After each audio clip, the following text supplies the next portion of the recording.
नमो महाविद्यावरद बगलामुखी दयाल, स्तंभन क्षण में करे सुमिरत अरिकुल काल। रिद्धि सिद्धि दाता तुम्ही अरिसमूल कुल काल, मेरी सब बाधा हरो माँ बगले तत्काल। कहते हैं कि 10 महाविद्याओं में से एक 8वीं महाविद्या स्तंभन शक्ति की अधिष्ठात्री देवी हैं माँ बगलामुखी। जीवन के हर क्षेत्र में सफलता पाने के लिए माँ बगलामुखी जी की उपासना पौराणिक काल से ही की जा रही है और आज हम स्तंभन शक्ति की अधिष्ठात्री माँ बगलामुखी जी के मंदिर की दर्शन यात्रा को देखेंगे और जानेंगे कि क्या है वो दैवी शक्तियाँ माँ बगलामुखी की असीम महिमा के बारे में और क्या है वो रहस्यमयी 8वीं महाविद्या जिसके लिए देश विदेश से श्रद्धालु और भक्तगण माँ बगलामुखी की शरण में यहाँ आते हैं। नमस्कार दोस्तों, स्वागत है एक बार फिर से आपका द बंजारा मैन में। और इस वक्त हम हैं मध्य प्रदेश के आगर मालवा ज़िले में और ये जो जगह है इसे नलखेड़ा कहते हैं। मेरे पीछे है माँ बगलामुखी जी का मंदिर और बगलामुखी जी के मंदिर की एक विशेषता ये है कि जो शक्ति के उपासक हैं और जो माँ की उपासना करते हैं और विशेष रूप से कोर्ट कचहरी का मुकदमा है और आपकी अगर कोई बात रुकी हुई है तो माँ बगलामुखी के द्वार पे आइए, अपनी अर्जी लगाइए और आपकी जो इच्छा है वो पूरी होती है। इसके साथ साथ जो अभिनेता, राजनेता और ऐसे प्रबलशाली पद पे विद्यमान लोग हैं, अगर वो अपनी शक्ति को बढ़ाना चाहते हैं कि वर्चस्वशाली क्षेत्र में अपना आधिपत्य बनाना चाहते हैं तो वो माता बगलामुखी के द्वार पे आते हैं, प्रार्थना रखते हैं और उनकी इच्छा पूरी होती है। तो चलिए माँ बगलामुखी के दर्शन करते हैं और देखते हैं कि यहाँ की यात्रा कैसी होने वाली है।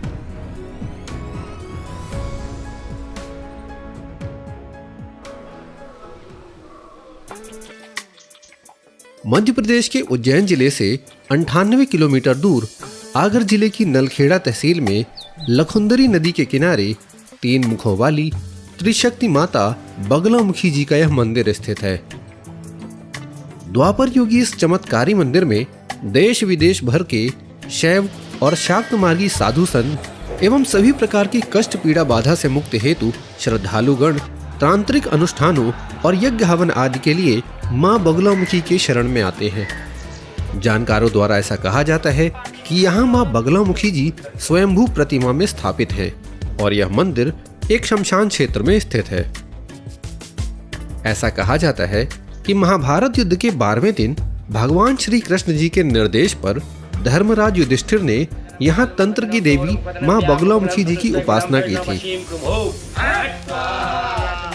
ऐसा कहा जाता है कि तंत्र साधना की सिद्धि के लिए माँ बगलामुखी जी को प्रसन्न करना पड़ता है और भारत में माँ बगलामुखी जी के 3 ही प्रमुख ऐतिहासिक मंदिर हैं जो कांगड़ा हिमाचल प्रदेश, दतिया मध्य प्रदेश और नलखेड़ा मध्य प्रदेश में स्थित हैं। माँ बगलामुखी जी से संबंधित सभी प्रश्नों के उत्तर को जानने के लिए हमने यहाँ माँ बगलामुखी जी के उपासक पंडित श्री कृष्णकांत दधीची जी से संपर्क किया। तो आइए माँ बगलामुखी जी से संबंधित सारी जानकारियाँ स्वयं पंडित जी के मुख से सुनते हैं। जय माता दी। पंडित जी, मंदिर के इतिहास के बारे में कुछ बताइए। मंदिर का इतिहास, मंदिर अति प्राचीन है और काफ़ी अनंत काल से देवी यहाँ स्वयंभू के रूप में विराजमान है और ऐसा कहा गया है कि बगलामुखी स्वयंभू है। प्रमाण नहीं है कब का है, लेकिन प्राचीन महानता यही है कि ये स्वयंभू है और अति प्राचीन है और देवी शमशान के मध्य में है। शमशान के मध्य में, चारों तरफ शमशान के मध्य में ही देवी स्वयं उत्पन्न हुई थी और स्वयंभू के रूप में विराजमान है माँ और त्रिशक्ति के रूप में विराजमान है। मध्य में माँ बगलामुखी है, दाएं बाएं महालक्ष्मी महासरस्वती विराजमान है। मध्य में जो बगलामुखी माई है वो शत्रुओं की विनाश करने वाली देवी है। बगलामुखी माई है जो सिद्धियाँ प्राप्त करवाती है। माँ शारदा शुद्ध बुद्धि, शुद्ध विचार, शुद्ध वाणी प्रदान करती है। जो गायक कलाकार होते हैं जो सिद्धियाँ होती है, राजनेता होते हैं जो एक आकर्षण सिद्धि होती है, गले की जो एक सिद्धियाँ होती है, आकर्षण हुआ, वाणी का आकर्षण हुआ, वो आवरण माँ प्रदान करती है। महालक्ष्मी विराजमान है जो शुद्ध धन प्राप्त करवाती है। ऐसा धन जिनसे अपने वंश की उन्नति हो, क्योंकि गलत धन आता है तो नेगेटिव एनर्जी का भी सामना करना पड़ता है। तो जगदम्बा की कृपा से शुद्ध धन प्राप्त हो, शुद्ध विद्या प्राप्त हो और कोई शत्रु ना रहे तो व्यक्ति शिखर पर पहुँच जाता है। देवी स्वयंभू है और अखंड ज्योत जल रही है। स्वयंभू होने के कारण यहाँ मुहूर्त नहीं देखते। हम बड़े बड़े अनुष्ठान करते हैं, 1.25 लाख है, 36 लाख है, 11 लाख है, 36,000 है, 3600 है या हवन, इनके लिए कभी मुहूर्त नहीं देखा जाता, बिना मुहूर्त के ही होते। क्यों?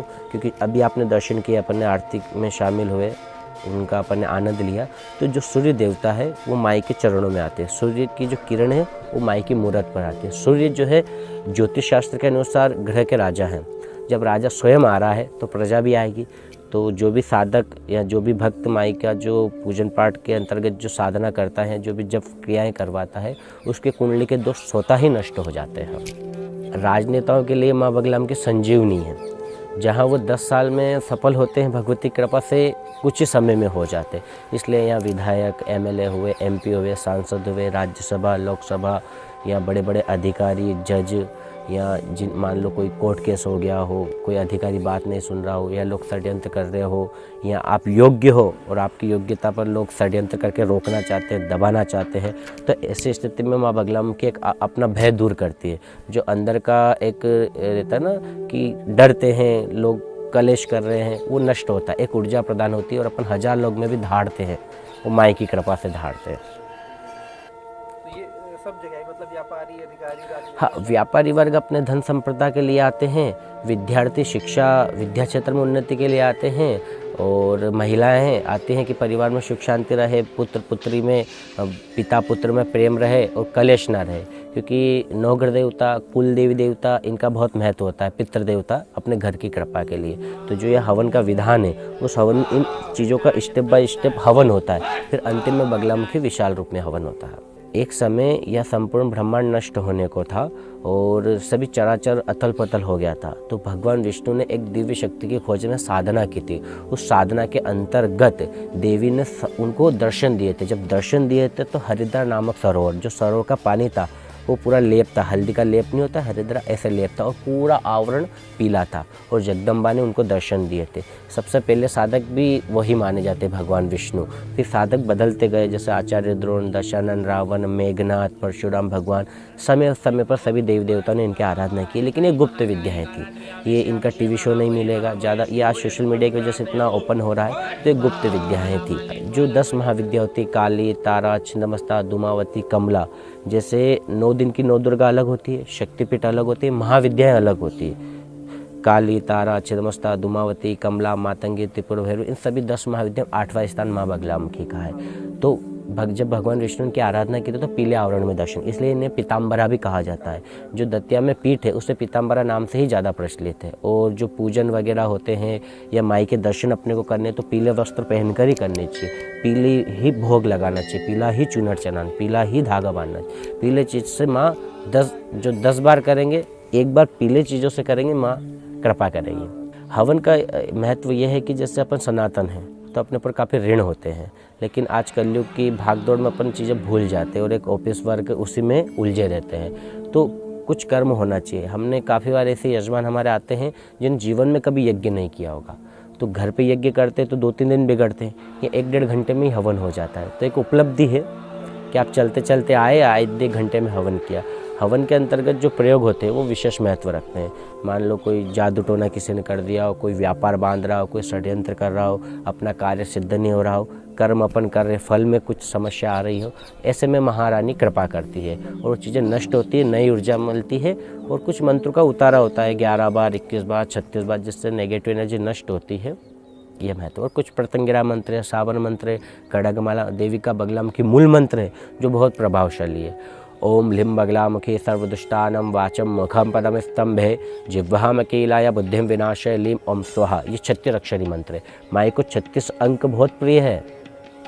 36 शत्रु में कितना आंकड़ा रहता है? 36 का, और 36 अंक माँ को प्रिय है ना।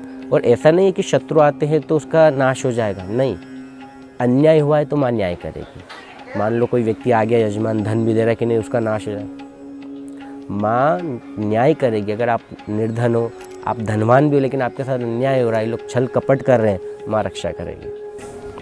और ये जो विशेष कहते हैं कि लाल मिर्च का हवन, देखो सामग्रियाँ हैं, सरसों, नींबू, जैसे जो षट कर्म होते हैं, आकर्षण, उच्चाटन, विद्वेषण, सम्मोहन, वशीकरण, मारण। मारण को छोड़कर सारे प्रयोग यहाँ होते हैं। तो इनमें सामग्री बटी हुई है। जैसे उच्चाटन के लिए कोई समूह आपको रोक रहा है, षड्यंत्र का, तो उसको आपस में भंग करने के लिए जो उच्चाटन, या फिर 10 लोग विद्वेषण के लिए 2 लोगों में दरार करना, उच्चाटन करना। विद्वेषण के लिए जो नीम की पत्तियों का प्रयोग होता है, नज़र के लिए काली मिर्च नींबू का होता है, शत्रु विनाश के लिए लाल मिर्च इनका होता है। तो ये सामग्री बटी हुई है मंत्र के आधार पर।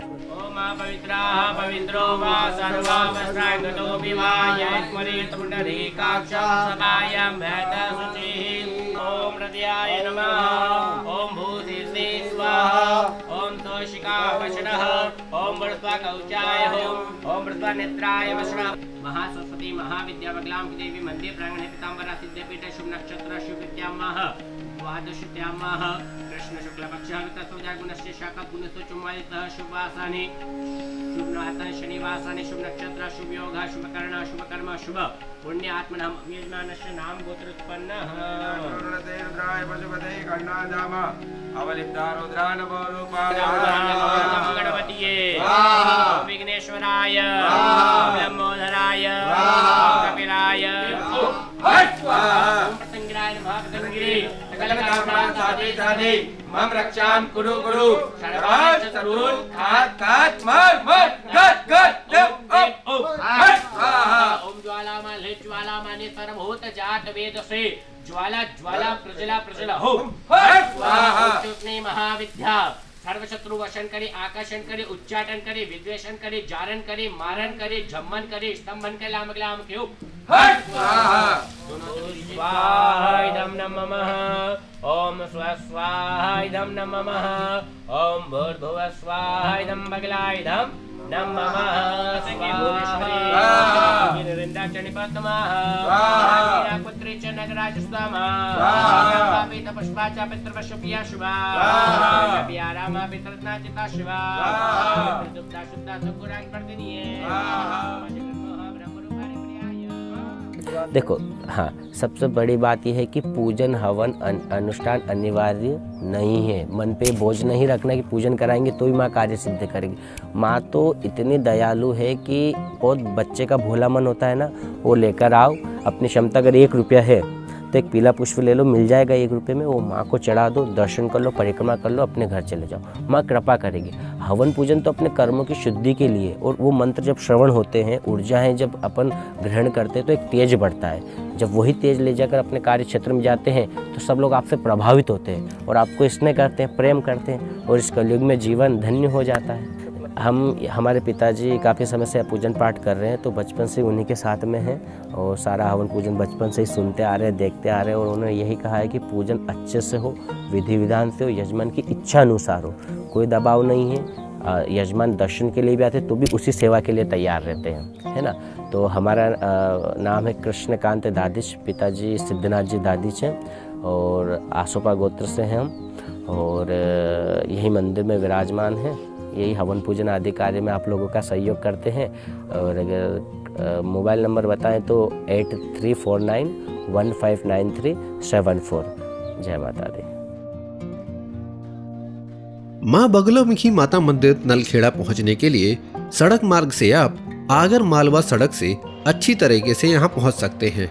उज्जैन से 98 किलोमीटर दूर, इंदौर से 156 किलोमीटर दूर, भोपाल से 182 किलोमीटर दूर और कोटा राजस्थान से 191 किलोमीटर की दूरी पर है मां बगलामुखी जी का यह मंदिर। उज्जैन के नानाखेड़ा बस स्टैंड से सुबह 7 से 8 बजे के बीच पहली बस नलखेड़ा के लिए निकलती है। आप अपने प्राइवेट वाहन और कैब से भी यहां आ सकते हैं। मां बगलामुखी मंदिर पहुंचने के लिए निकटतम रेलवे स्टेशन उज्जैन का है, जो यहां से 98 किलोमीटर की दूरी पर है, और निकटतम एयरपोर्ट इंदौर का देवी अहिल्याबाई होलकर एयरपोर्ट है, जो यहां से 156 किलोमीटर की दूरी पर है। माता बगलामुखी जी का यह वीडियो आपको पसंद आया हो तो कमेंट बॉक्स में जय माता दी जरूर लिखिएगा। आप मेरे चैनल पर पहली बार आए हैं तो द बंजारा मैन को सब्सक्राइब करके हमारे साथ जुड़ जाइए। इस वीडियो को ज्यादा से ज्यादा लोगों तक शेयर कीजिए ताकि माँ की महिमा और यहाँ की जानकारी ज्यादा से ज्यादा लोगों तक पहुँच सके। जल्दी मिलते हैं किसी नई जगह और एक नए वीडियो के साथ। तब तक के लिए द बंजारा मैन की ओर से धन्यवाद।